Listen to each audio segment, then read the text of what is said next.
Now, last month, the Telecom Department had started issuing demand notices to some of India's top 6, in fact, some of the largest telcos. This after a CAG report alleged that telcos had underreported revenues to the tune of 46,000 crore rupees between 2006 and 2010. So now we learn that DoT has served demand notices to telcos across all the 22 circles. Prerna Baru, our colleague, joins in with all the details. I remember, Prerna, when CAG had made these allegations, they were very serious and severe allegations, but the telcos had been saying that they are innocent.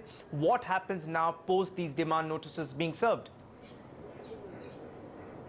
Well, what telcos have been saying that the DoT should not, the revenue which they have to pay, the percentage of revenue which telcos have to pay to DoT as in the form of license fee and spectrum usage charges. Of course, this is pending before the Supreme Court right now.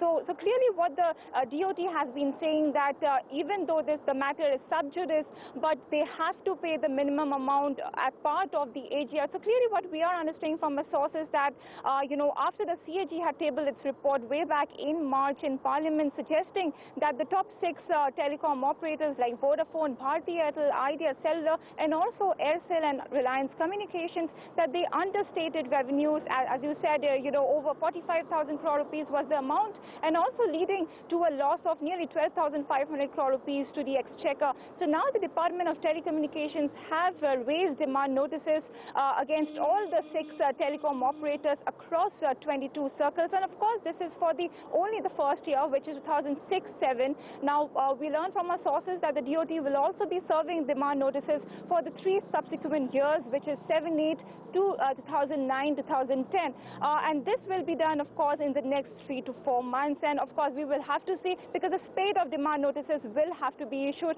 However, DoT believes that the understated amount as suggested by the CAG in its report is not as high as what the CAG had alleged. Back to you. Well, that's an important clarification there, Prerna, but indeed we need to wait and watch how the telcos respond to that. Thanks very much for joining us with those